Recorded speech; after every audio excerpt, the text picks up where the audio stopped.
Hey, everybody. Thank you so much for joining us today. We're going to discuss the incredibly important topic of workforce development for fleets. My name is Jared Walker. I'm with the Electrification Coalition.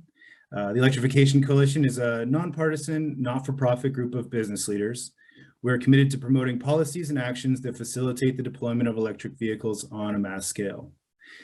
I was very excited to have the opportunity to get this information out and to really focus on a topic that is oftentimes overlooked in the electrification conversation. So I've gone around the country, I've visited many fleets, hundreds of fleets, had conversations with fleet managers from small cities to big cities and counties and states and everything in between. And one of the questions I like to ask a lot of them is, what is your top challenge? It could be anything, it doesn't have to be related to electrification. It's just generally speaking, what is your top challenge? And one of the most common responses that I hear is staffing, workforce development. There's a knowledge gap. The complexity of a lot of vehicles has just increased year over year, and it's continuing to do so. And then when we throw electric vehicles into the mix, that adds another element of complexity that can be difficult to find staff that can support those vehicles. And that's why this topic is incredibly important. It's going to take all of us working together to figure this out. And we're happy to be able to provide this information and these resources to everybody today. The industry is changing very quickly, and being proactive and getting ahead of the changes that are coming and that are really already here is going to be critical for success in fleet electrification. So I'll stop there. We have some incredible speakers lined up for you today, and with that, I'd like to introduce the first, Kurt Shadbolt. Kurt's been in the automotive industry for over 36 years as a technician and educator. His experience as a technician was focused on European cars at both the dealer and independent levels, specializing in electrical, drivability, and diagnostics. As an educator, Kurt has taught at the technical school, high school regional occupational program in California Community College. He's also taught for BMW, Mini manufacturer training, and numerous train the trainer events. So his professional qualifications are, he's an ACE Master Technician with C1, L1, L3 certifications, California Bureau of Automotive Repair Certified Instructor. He's a California Licensed Smog Check Inspector and Repair Technician. He has a Bachelor's of Science in Higher Education Management, AAS Automotive Technology and Manufacturer Training from multiple OEMs. Kurt has extensive experience in curriculum development and implementation, having completed curriculum work for multiple manufacturers, the state of California, regional grant projects, and various levels of education.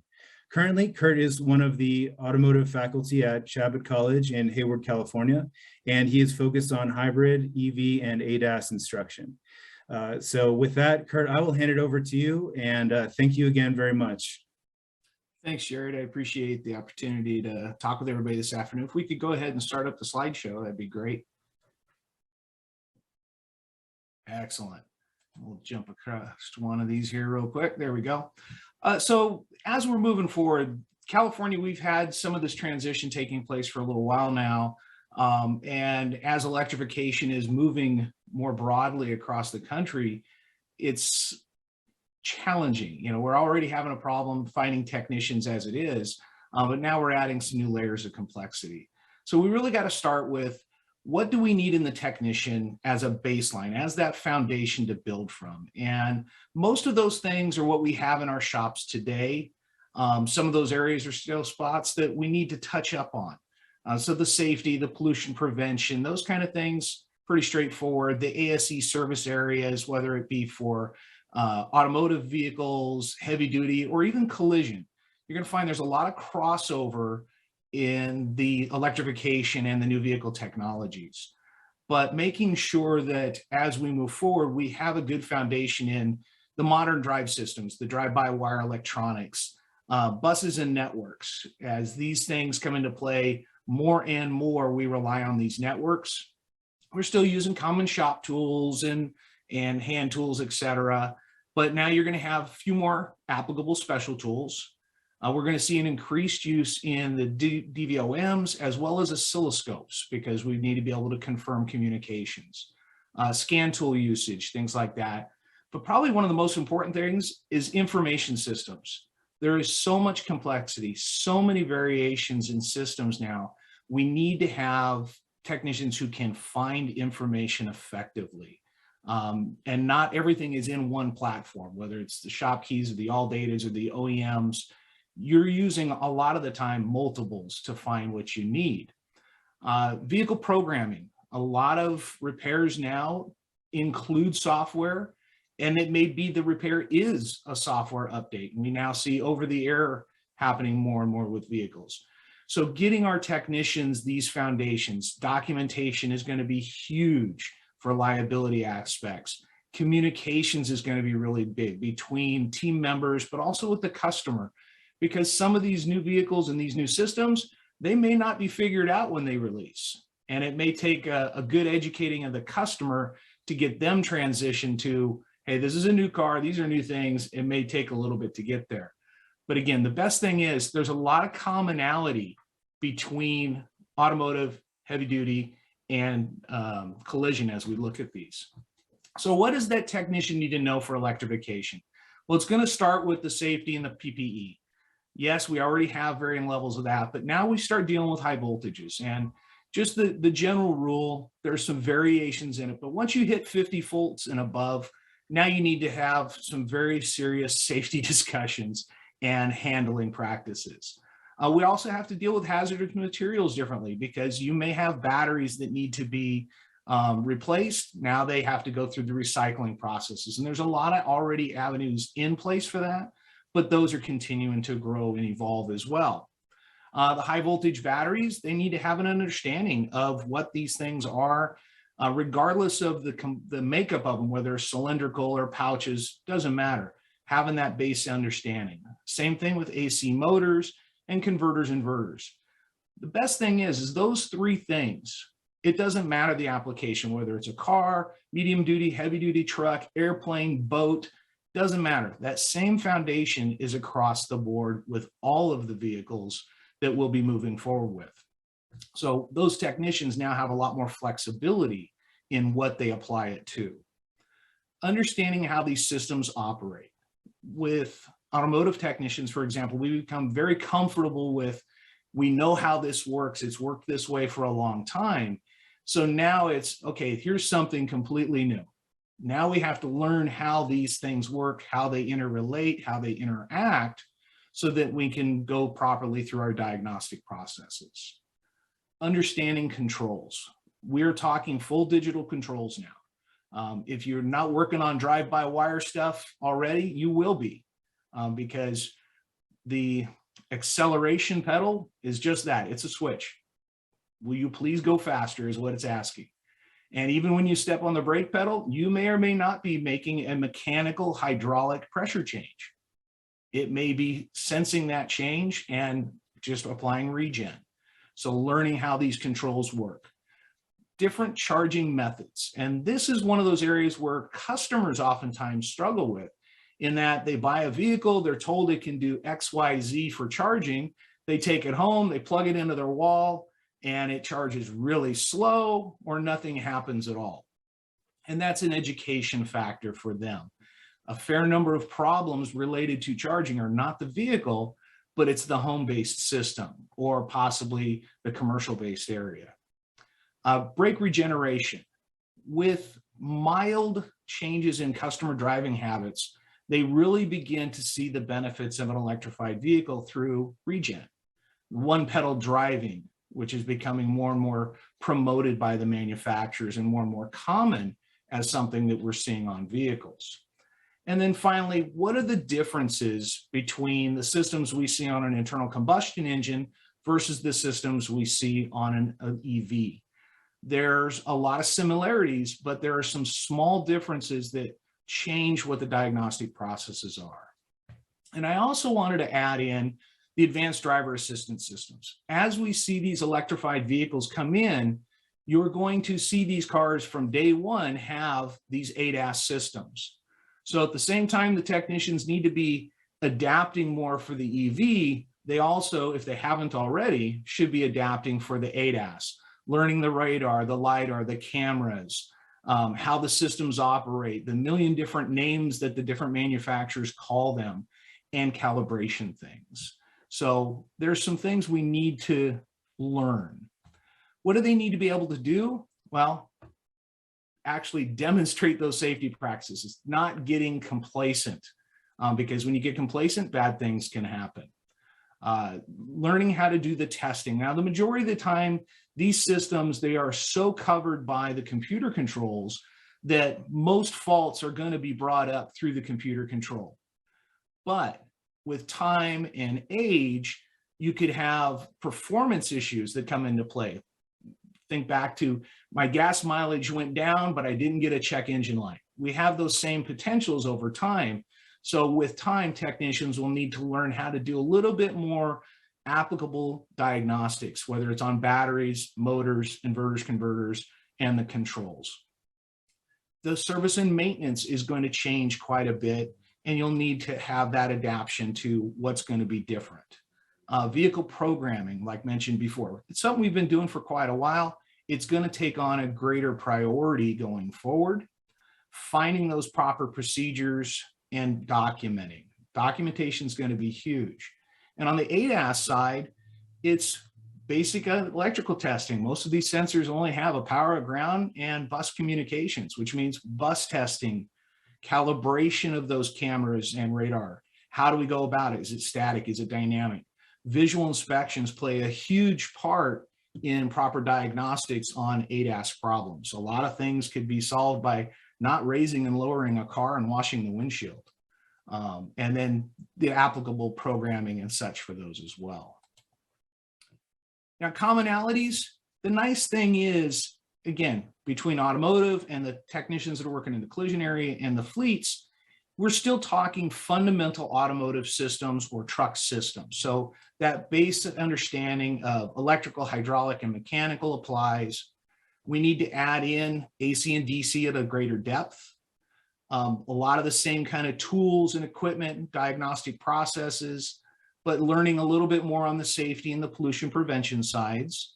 Coming up to speed better with the different system components that are involved in the AD. Same thing with the system components in the ADAS and calibration as it relates to ADAS.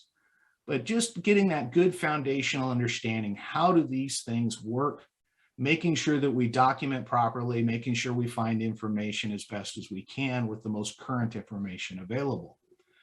The nice thing is, because these have so many crossover commonalities, for those entry-level classes and even some of the intermediate classes, whether it's an automotive technician, a heavy-duty technician, or a collision, they could all be in that same basic EV class. They could be in that intermediate EV class. It's not until you have to go figure out how does it work on this bus or on that truck. That's where those differences are going to come in. That specialized training needs to take place. And for our shop, what are we going to need to do to get prepared for these? Well, we're going to make sure that we have the right scan tools. Again, information access and such. Standard hand tools, standard shop equipment, just like we've had. Technicians already have DVOMs, but making sure they're a Cat 3 certified because of the voltage ranges we work in. They're definitely going to need an oscilloscope. Whether they've been using it or not in the past, they're definitely going to need it going forward as we have more and more of the bus network systems to deal with. A couple of new tools though, a milliohm meter, which has a much more sensitive measuring range, and a mega ohm meter, which provides a higher voltage to give us a potential if we have a component breakdown during load versus what can be coming out of a regular DVOM. For the battery removal itself, these aren't light, so they're going to need some sort of a lifting table. Basically, there's typically a large hydraulic table that will lift up underneath the battery. The battery will be set onto it and raised and lowered in and out of the vehicle. If they're doing work inside the battery case, they're going to need insulated tools, and in some cases outside the battery case, they would need those insulated tools. Applicable safety equipment, including the Class 0 gloves, which they're going to need to be either replaced or recertified every 6 months. And if they're doing stuff inside the battery pack, Then you're adding aprons, non-conductive booties, helmets, face shields, things like that. The right information access, and the shop itself is also going to need to invest a little bit in charging infrastructure. They're going to need a level 2 charger, and many of the dealers now are being required to add a DC fast charge. So those things are going to add in.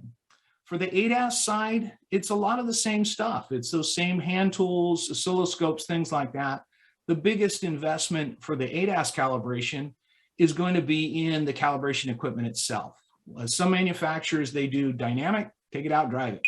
But the ones that are doing active, they need to do some of the target systems and things like that. There's multiple companies providing those.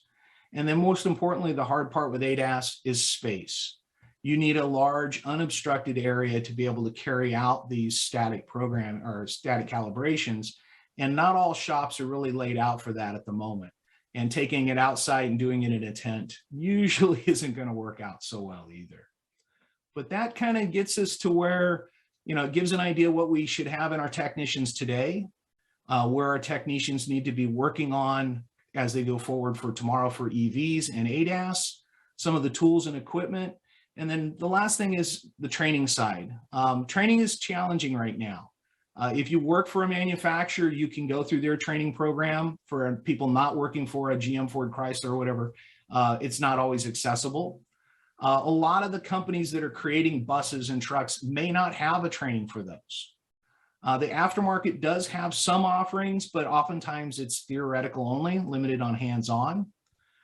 Community colleges in a lot of states have been providing hybrid and EV classes for some time. So that is an avenue to get those introduction and intermediate levels. But industry and colleges could always partner as well. And that way they could kind of cut and paste and develop a customized training for their application and possibly roll those outside of normal school hours.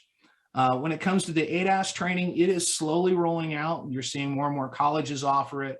You're seeing more of it in the aftermarket, again, mostly in the theoretical, but some of the companies are starting to do some hands-on. And that's the big learning curve with the ADAS, is learning the hands-on calibration side.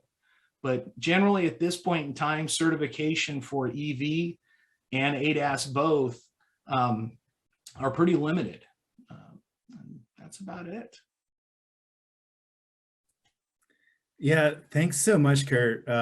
It's clear that there are, as you had mentioned to me previously, there's a lot of similarities moving forward, but then there are a couple of new things as well.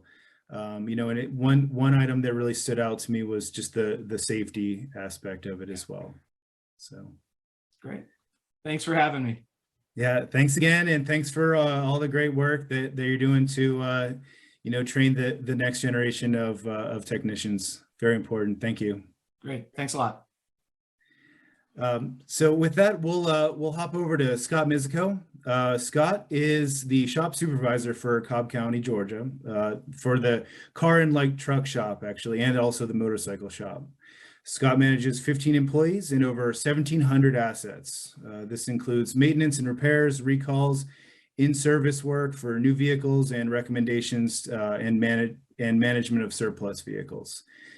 Scott went to Ferris State University for automotive technology. He spent 4 years in the Michigan and Texas National Guards, and also 4 years in regular Army. Thank you for your service, Scott. Scott has been working in the industry for over 30 years and has been with Cobb County Fleet for 3 years. Scott's on the front line of education and implementation of alternative fuel vehicles. He manages 47 electric vehicles, over 130 hybrid vehicles, 36 propane biofuel vehicles, 4 electric motorcycles, and 1 absorbed natural gas vehicle. Scott's work is in new technologies for police interceptor vehicles like the officer protection package and heads-up display has made the 900 officers and deputies in Cobb County much safer. Cobb County has been a leader in electrification for many years. And with that, I'll hand it over to Scott. And yeah, thank you again. Thank you. And thank you, Kurt, for what you're doing. You're laid the foundation for what I am doing. So my focus is on training these next group of technicians, and we are finding it challenging to locate the proper training. So in the industry, we have to be very innovative in order to reach out to different groups. Thank you, Jared Walker and Electrification Coalition, for assistance in some of these. Groups like that are very important in order for us to all network together and to achieve the common goal, which is a reduction of greenhouse gases, the reduced reliance on fossil fuels and foreign energies. So again, I'm with Cobb County, Georgia Fleet Management. Cobb County, Georgia Fleet Management has been leading the Southeast for about 15 years in electrification. This year, I'm proud that last year we got number 10 in Green Garage. We have a brand new facility and there's some sustainability involved in that. Number 6 in 100 best fleets this year and number 18 in green fleets last year. We strive every single year to meet the top of those. As you see the banners there, we're very proud of our progress. We have 24 technicians here and about 10 support staff. So we're a little lean for managing 2,500 vehicles on a day-to-day basis, but education is crucial in accomplishing that mission. Our director of fleet, Al Curtis, has made it a mission of his to make sure that we are on the forefront and that we are relevant in this industry. Along with that, I am the car and light truck shop supervisor, as mentioned. We have a truck and equipment shop supervisor, Christopher Marks, and he works right along hand in hand with me in order to develop this technician training and making our program successful. An update to what we actually have in our fleet. We have 45 fully electric vehicles, 108 hybrid, 33 propane, 1 absorbed natural gas. And we have a bunch more on order this year. 8 Chevy Bolts, 1 E-Transit, 1 Ford Lightning, and 4 of the Mustang Mach-E's are on order. Of our 2,500 units, that comes out to about 8% overall of alternative fuels that do not rely on petroleum oils. So, and the vast majority of those are in the car and light truck side and our motorcycles. I have 4 electric motorcycles also. If we considered my 1,700 units, we're about 12% alternative fuel on a car, light truck, and motorcycle. So we are very proud of that. But back to it, we then need to make sure that we know how to repair and service these vehicles. And as Kurt stated, a lot of similar things, but we find it challenging to bring, there's not one source to bring everything together to accomplish this mission. So as fleet managers, we have to be very adaptive and we have to get out there and beat the streets and look for our resources. Some resources that we're using, the Ford Stars is a training program that we pay $31.50 a year.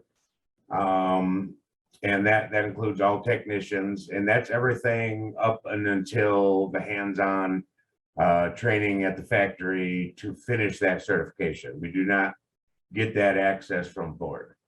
For Fiat Chrysler, it's included in our Dealer Connect software. This is a great value for fleet managers. It's very affordable.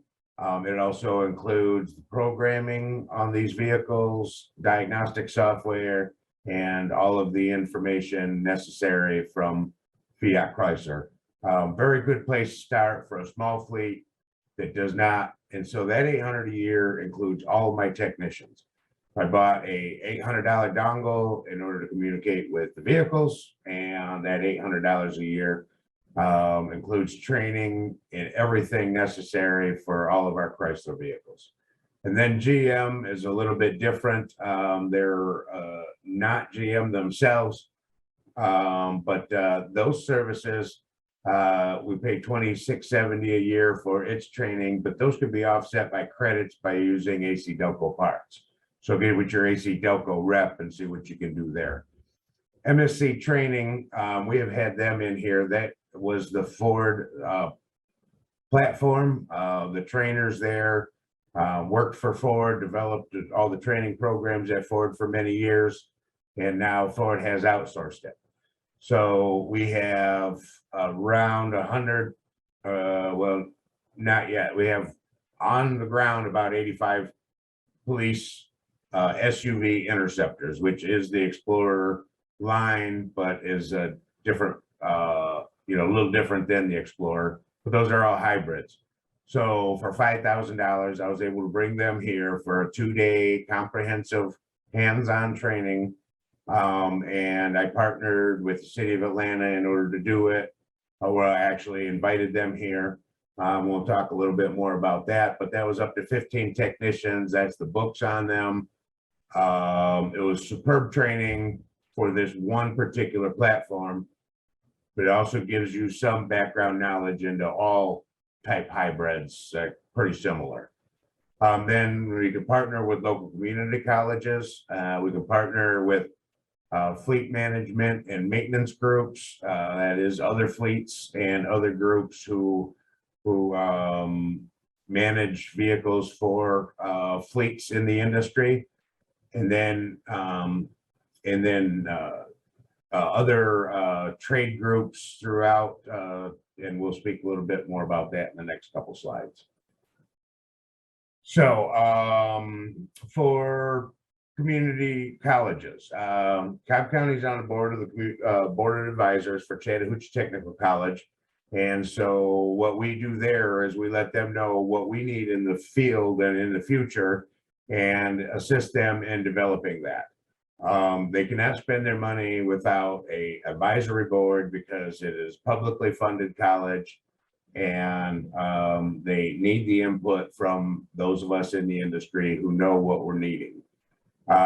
Working with that automotive school to develop a curriculum, and we have donated surplus vehicles so that they can focus budgets on elsewhere. So if we have a 2015 Chevy Bolt that has 80-mile, 90-mile range, it no longer suits our needs or is at that 9-year or 8-9-year replacement cycle, but the vehicle is still good, we can donate that to the college. That helps them to develop their technicians. Working with the Veteran Services Coordinator to install chargers and to make them free for veterans. Another passion of mine, the Veterans for EV, which Electrification Coalition started up and asked me to join in. Really love that. And then the state of Georgia offers free technical colleges for 15 trades announced last year. Automotive, diesel, techs are 2 of those. I don't know if body was in there, as you were mentioning, Kurt, but it very well could be. So look out for different funding from the state or governments. So I bring in a young technician who has worked in a dealership as lube tech for 4 or 5 years, has not had any training. I can get him set up with free training at Chattahoochee Tech and go in the evenings.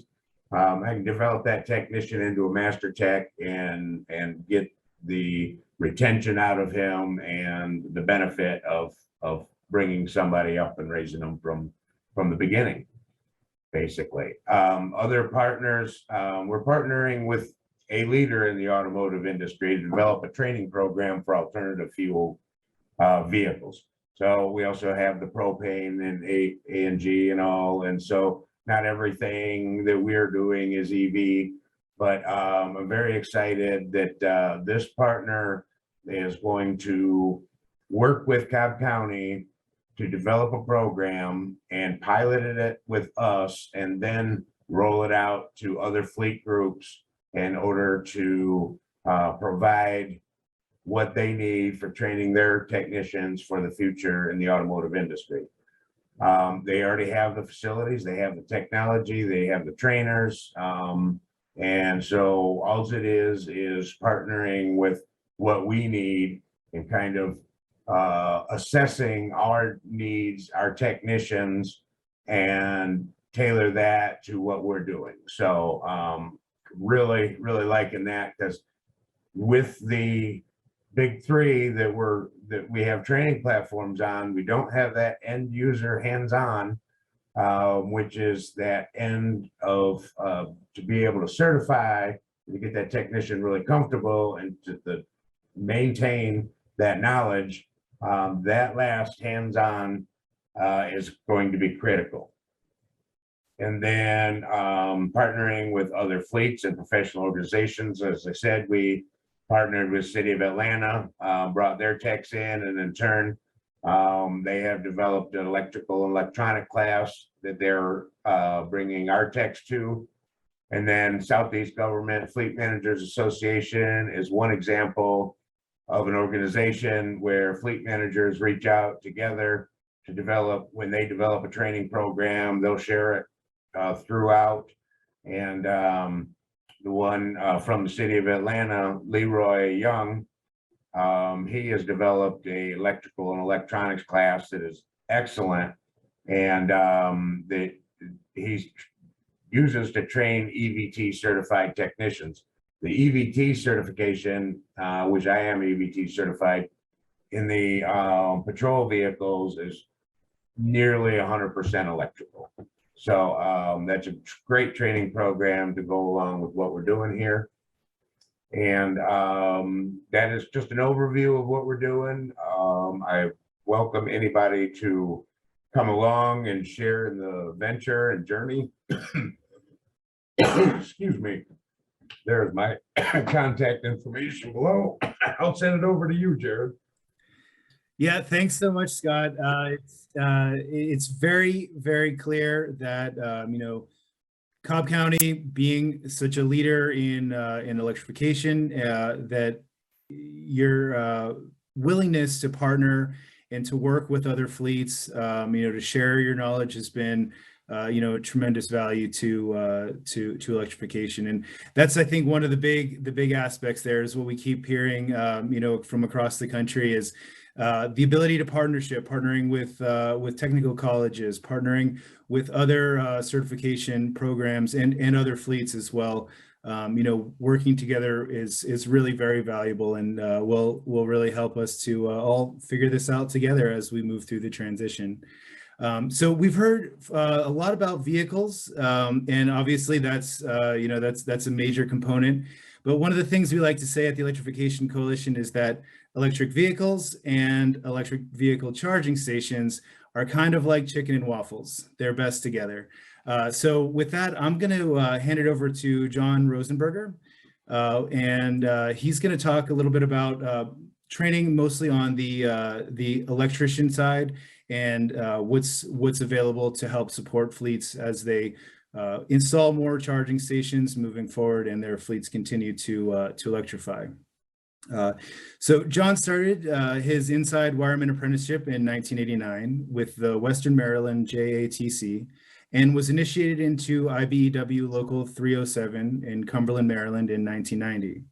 He completed the apprenticeship program in 94 and was elected recording secretary of Local 307 in 95. He served as officer of Local 307 for 15 years.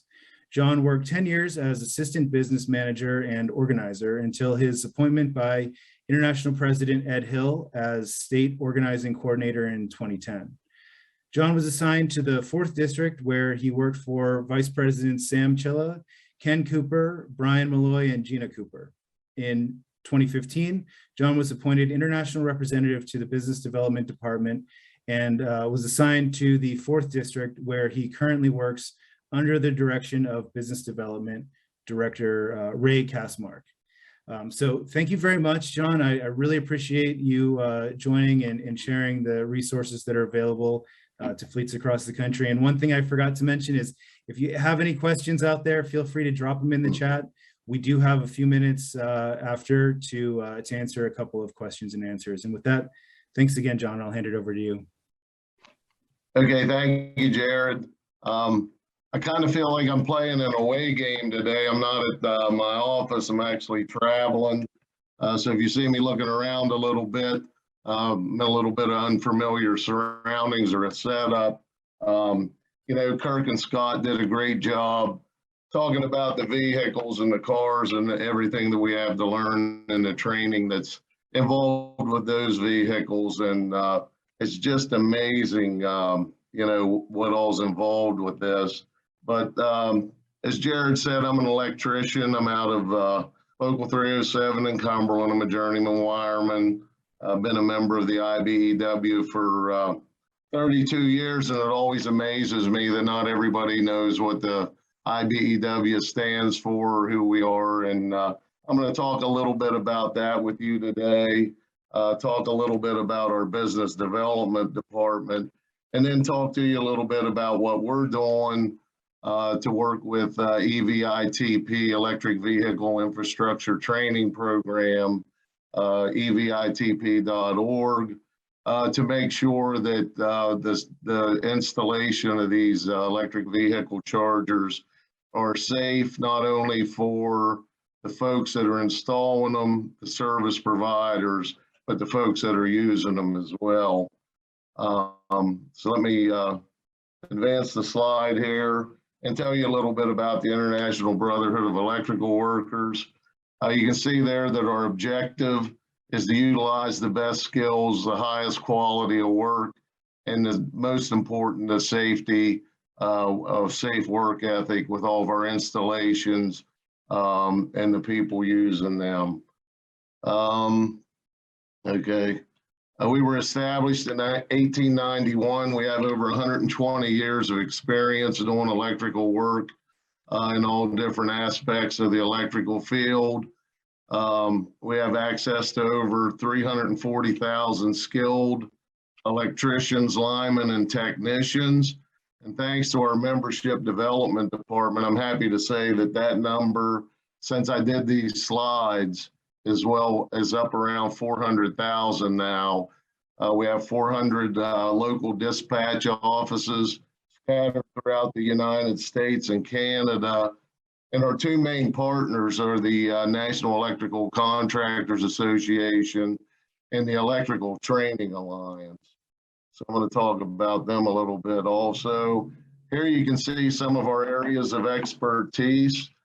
We have inside electrical folks that do the wiring in the residential, industrial, commercial installations, the line construction, which is transmission and distribution.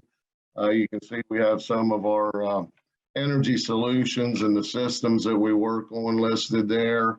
And we're hoping that we're going to add under both lines construction and inside electrical, we're going to be able to add the electric vehicle installation of the chargers, as well as we're setting up a curriculum for energy storage and microgrid training and certification. So with this renewable energy, we're very busy gearing up and getting our folks trained to be able to install. And you can see here, you know, we bring not only a good project value to your project, we bring the best value. It's not always the cheapest, but it's the best value, and we bring a relationship value to your project as well. We get in on these projects early.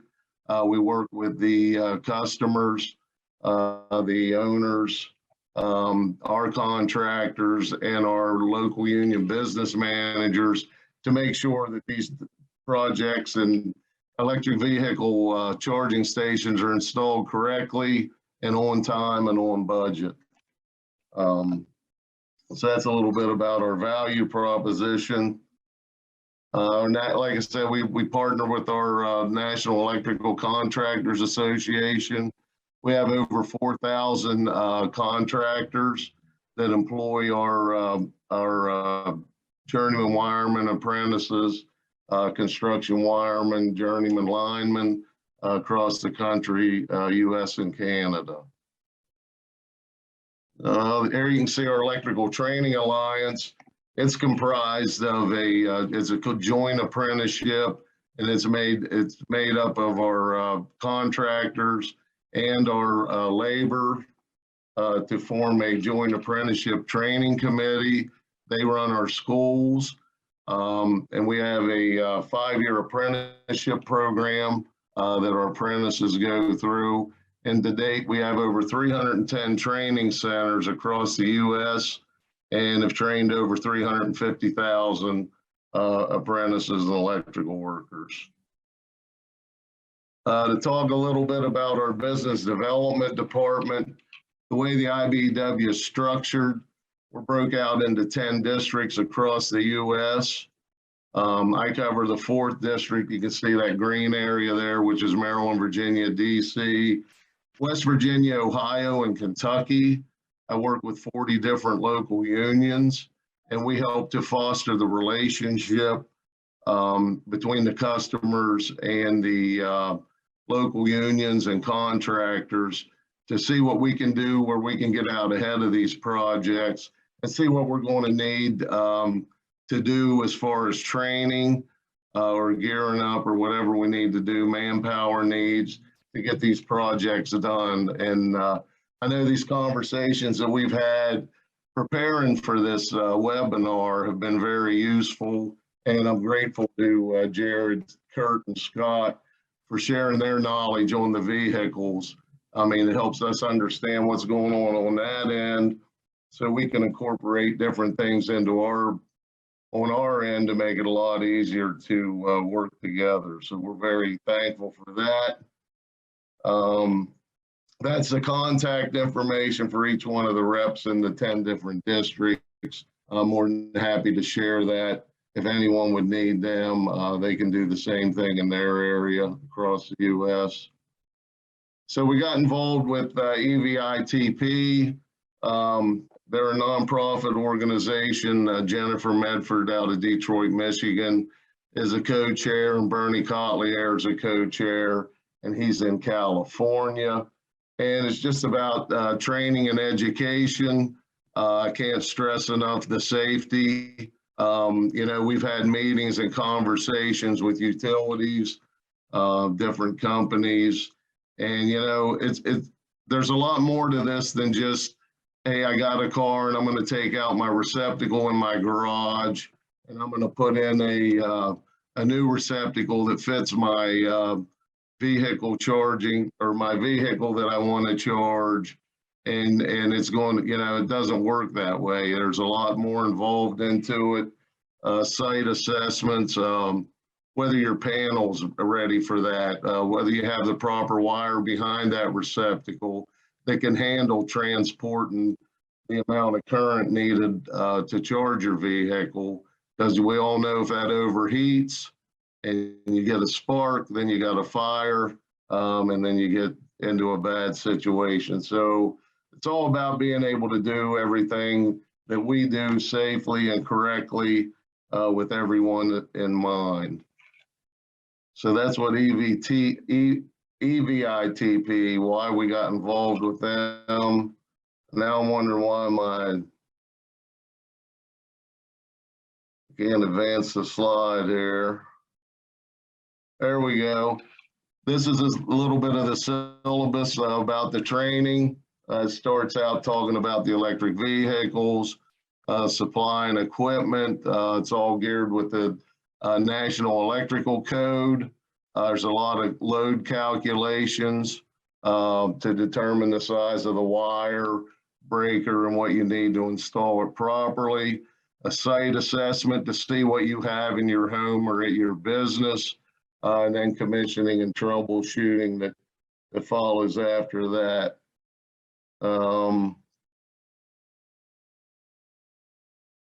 Did I go too far? Well, there we go. And the minimum requirement to get the certifications in local and states where jurisdictions were required, electricians must be licensed and certified. You shouldn't have folks just coming in off the street and installing a receptacle in for you to plug your vehicle in. As I said, we offer the training to our journeymen and our 4th and 5th year apprentices. They must have completed at least 8,000 hours of documented on-the-job training and electrical training. And as I showed before, we have well over 400,000 folks that qualify to take this training.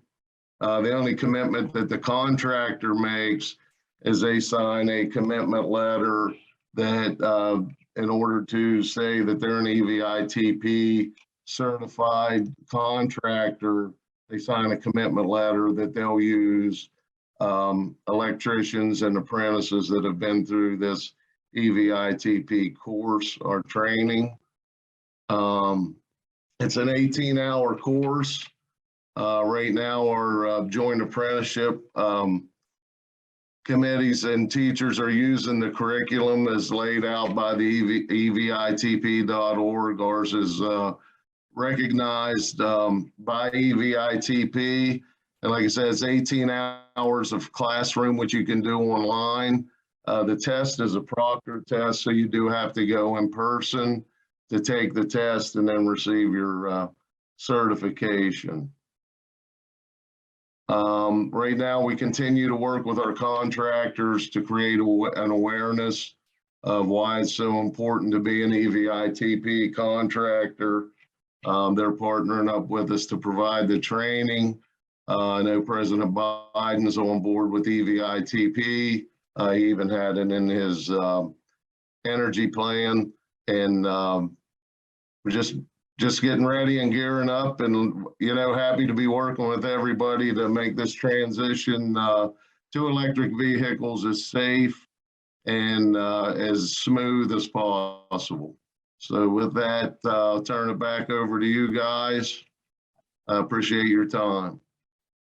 Yeah, thanks so much, John. Really appreciate you sharing those resources.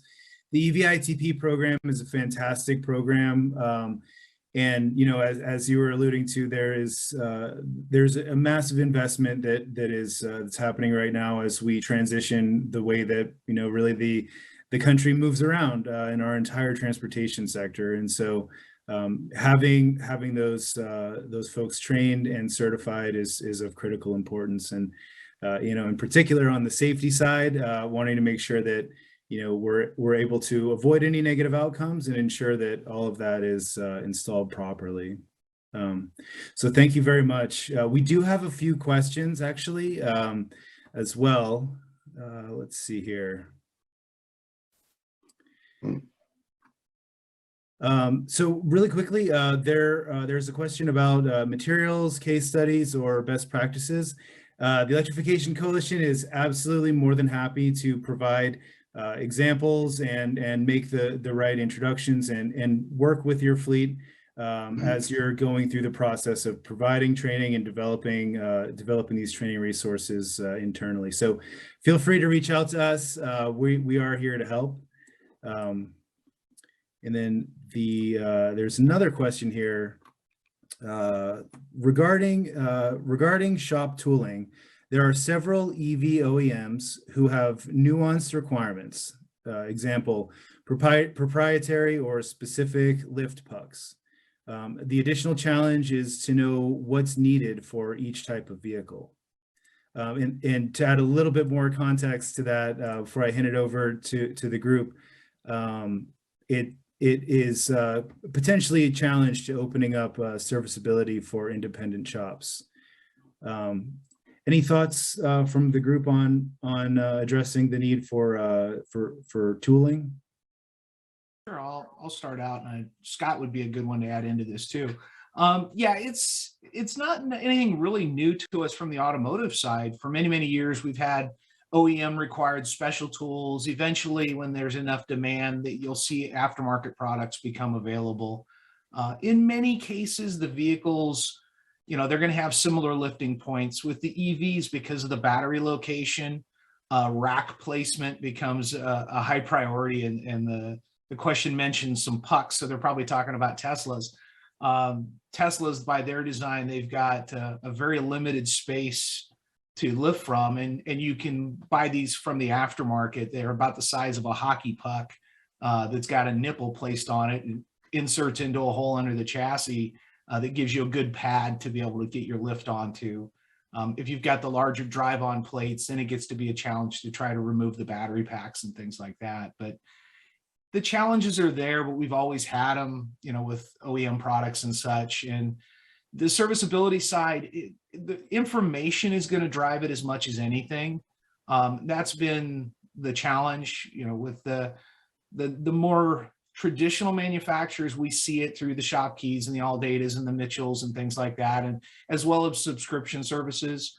The new generation companies, the Teslas, the Rivians, the Lucids and such, they're ramping up into that area. Tesla recently did release some of their toolbox information and such, so it is available. Similar costs to trying to get to the OEM stuff, but Scott may have some better depth on specific things setting up the shop.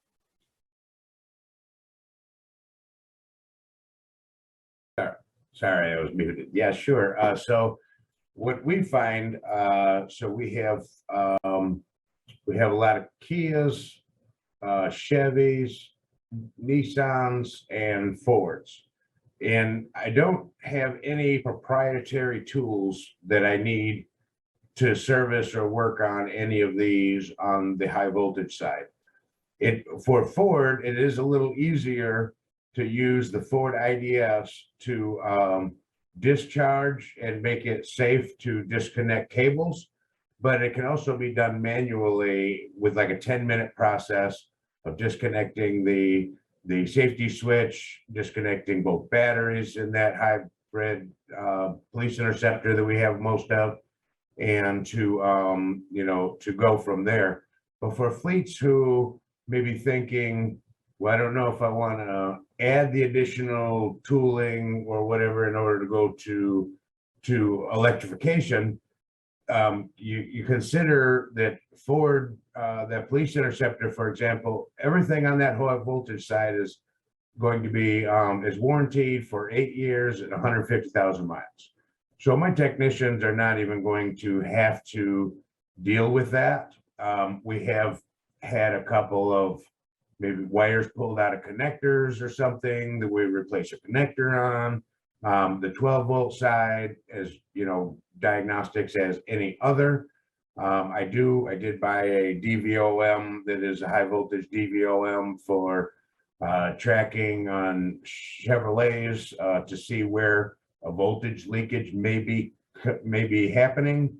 But basically, that is the only tool that I see of any specialty tool that we have needed so far. Fantastic. Yeah, thank you both very much. Actually, just interested in kind of taking a little poll, I guess, or getting a little more insight, Scott. What has been the reception to electrification from your staff? Are they excited about the opportunity? Is there a certain amount of resistance or concern or anything like that?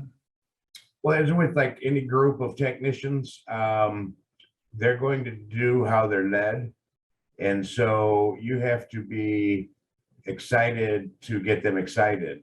And you have to have the drive in order to give them the drive. And you have to lead from the front. And so my technicians, they're all on board. Technicians love learning to begin with. If you don't give them the resources, the education, the information, they're going to get frustrated with it. Technicians do not like to fail. They like to succeed. And so they're happy to learn, they're happy to work on them. And then so on the end user side, that's where I get the most, you know, somebody doesn't know what it is and they're worried if I go through a mud puddle, am I going to get electrified or something, you know? So we do teach them as well, you know, so, but my technicians are all about it.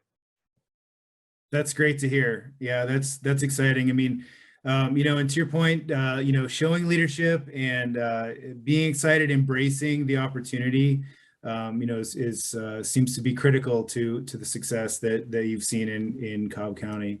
I might actually pose a similar question to John from the charging station side. What has the reception been there from folks that you're working with? The reception's been very good. We recently did in the 4th district where I'm involved in Maryland, Virginia, West Virginia, Ohio, Kentucky, and DC. Our Vice President, Gina Cooper, just recently put together we did a webinar with Jennifer Medford from EVITP, and we invited our contractors, our training directors from our training facilities, business managers, and local union leadership to attend the webinar. It was very well attended. Jennifer did a great job.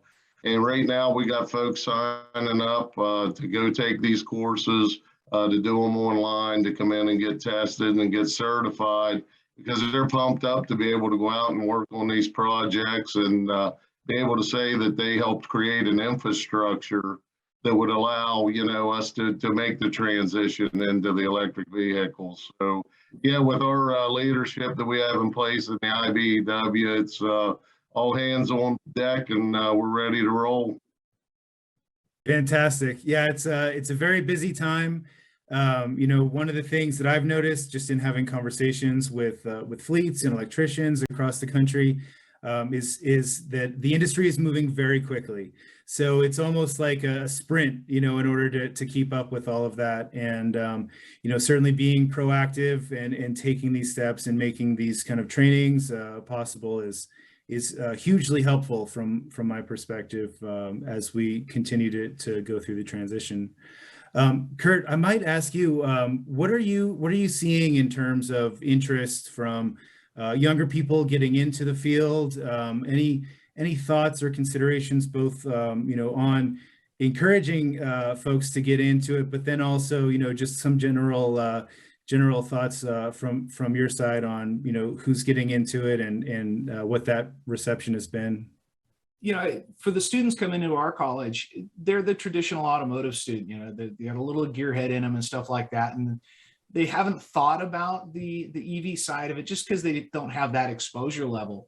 My college is about 15 miles away from Tesla, about 10 miles away from Lucid, probably 25 miles away from a Rivian location. And we've got a lot of startups, right there in the heart of Silicon Valley. So they see the cars, they see a ton of the cars on the road. But as they make their way into our hybrid and EV courses, then they start to find out what these cars really can do and what they are doing. And I don't want to say the complexity of them, but really the simplicity of them. They're very apprehensive at first time they're going to remove a high voltage battery or an inverter. There's a cautious fear, but they get quick past that. And, student first time doing it, they'll have a battery out of a Gen 2 Prius, a battery out and a battery in a couple of hours, similar with the inverter. And they start to realize these are very serviceable. It's not really hard to do. And there is just an immense amount of opportunity because the majority of our techs today, they've got the internal combustion engine stuff down pat. And they may be a little reluctant to learn the new stuff, but anybody coming in new, their future is going to be electrified. So make that their big push going in the door. Be that guy in the shop. We see it even here in the San Francisco area. A large Chevy dealer might have one guy or two guys that are the certified EV hybrid people. And that's got to change. Look at what all the manufacturers are saying with, 2030, 2035, a lot of them, dozens of vehicles available in the next 5 years. California is pushing that even farther. We were going to be 2030. Now we're talking 2025s and stuff for ramping up electrification. So it's gaining speed fast, and the fleets are having to keep up with it too, because they've also implemented those things on the heavy duty truck side.